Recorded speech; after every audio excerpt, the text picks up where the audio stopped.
ಈ ಮೂಲಕ ಸಮಸ್ತ ಪ್ರಜೆಗಳಿಗೆ ಪುನಃ ತಿಳಿಸುವುದೇನೆಂದರೆ, ರಾಜದ್ರೋಹಿ ಮಯೂರನ್ನು ಹಿಡಿದುಕೊಟ್ಟವರಿಗೆ 10,000 ಹೊರಗಳನ್ನು ಕೊಡಲಾಗುವುದೆಂದು ರಾಜಾಜ್ಞೆ ಆಗಿದೆ.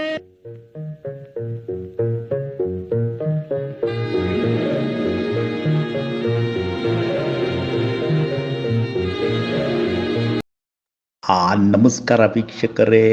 ಆ ಹಿರಿಯ ನಟ, ಹಾಸ್ಯ ನಟ ನಮ್ಮ ಬಾಲಣ್ಣವರ ಸ್ಟೋರಿ ಇವತ್ತು ನಿಮ್ಮ ಮುಂದೆ ತಗೊಂಬಂದಿದ್ದೀನಿ. ಇನ್ನೇನು ತಡ, ಬನ್ನಿ ಆ ಸ್ಟೋರಿ ನೋಡೋಣ. ಹಾಸ್ಯ ನಟನೆಗೂ ಸೈ, ಪೋಷಕ ನಟನೆಗೂ ಸೈ, ಖಳನಟನೆಗೂ ಸೈ. ಕನ್ನಡ ಚಿತ್ರರಂಗದಲ್ಲಿ ಬಾಲಣ್ಣ ಎಂದೇ ಪರಿಚಿತರಾದ ಶ್ರೀಯುತ ಟಿ.ಎನ್. ಬಾಲಕೃಷ್ಣ ಮೂಲತಃ ಹಾಸನ ಜಿಲ್ಲೆಯ ಅರಸೀಕೆರೆಯವರು. ಅವರದು ದುರಂತದ ಬಾಲ್ಯ. ನವೆಂಬರ್ 9, 1916ರಲ್ಲಿ ಕಡುಬಡತನದ ಕೂಲಿ ಮಾಡುವ ದಂಪತಿಗಳಿಗೆ ಮಕ್ಕಳಿಲ್ಲದ ಮಂಡಿ ವ್ಯಾಪಾರಿಯ ಪತ್ನಿಯೊಬ್ಬರು ಇವರನ್ನು ಕೊಂಡುಕೊಳ್ಳುತ್ತಾರೆ. ಸಹಜ ತುಂಟ ವಯಸ್ಸಿನ ಹುಡುಗ ಆಸೆಪಟ್ಟು ನಟನಾಗುವ ಗುರಿ ಇರದೆ ಮಾಡುವ ಅನಿವಾರ್ಯತೆಯಿಂದ ನಟನಾಗುತ್ತಾರೆ. ಇಲ್ಲಿನ ನಮ್ಮ ಬಾಲಣ್ಣನ ಕತೆ ಶುರುವಾಗುತ್ತದೆ.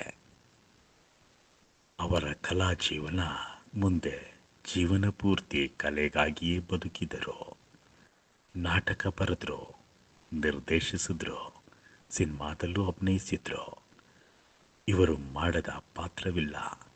ಗುಬ್ಬಿ company, Naidu company, Chamundeshwari company, ಹೀಗೆ 10 ಹಲವಾರು ಕಂಪನಿಗಳಲ್ಲಿ ಆಲ್ರೌಂಡರ್ ಆಗಿ ಕೆಲಸ ಮಾಡಿದ ಮೇಲೆ ಬಿ.ಆರ್. ಪಂತುಲು ನಿರ್ದೇಶನದ ರಾಧಾ ರಮಣ ಚಿತ್ರದಲ್ಲಿ ನಟಿಸುವ ಮೂಲಕ ಚಿತ್ರರಂಗಕ್ಕೆ ಪಾದಾರ್ಪಣೆ ಮಾಡಿದ್ರು.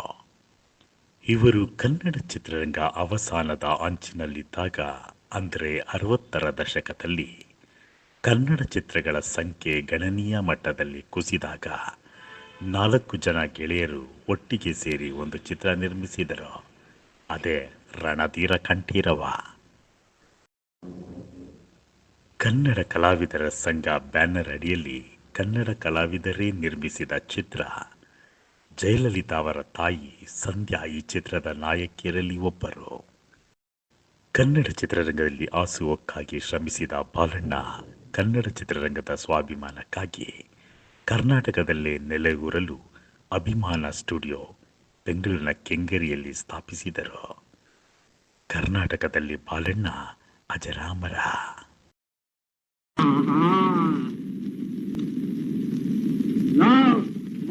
ಮಂಗಳವಾರ ಮಧ್ಯಾಹ್ನ ಯಾಕೋ ಅಂಗಡಿ ನೋಡಿದ್ರಲ್ಲ ವೀಕ್ಷಕರೇ, ನಮ್ಮ ಕನ್ನಡ ಚಿತ್ರರಂಗದ ಹಿರಿಯ ನಟರು, ಎಷ್ಟೋ ಜನ ಸಾಹಸಿ ಕಲಾವಿದರುಗಳಿದ್ದಾರೆ. ಕಷ್ಟದಲ್ಲಿ ಬಂದು ಸುಖ ಉಂಡವರು ಇದ್ದಾರೆ, ಕಷ್ಟದಲ್ಲಿ ಕಣ್ಮರೆಯಾದರೂ ಇದ್ದಾರೆ. ಮತ್ತೊಂದು ಕಲಾವಿದರೊಡನೆ ಮತ್ತೆ ಭೇಟಿಯಾಗೋಣ. ಮತ್ತೆ ನಿಮ್ಮ ಭೇಟಿ ಮುಂದಿನ ಸಂಚಿಕೆಯಲ್ಲಿ. ನಿಮ್ಮ ಪ್ರೀತಿಯ ಸ್ಟೀಫನ್ ಜೇಮ್ಸ್. ನಮಸ್ಕಾರ.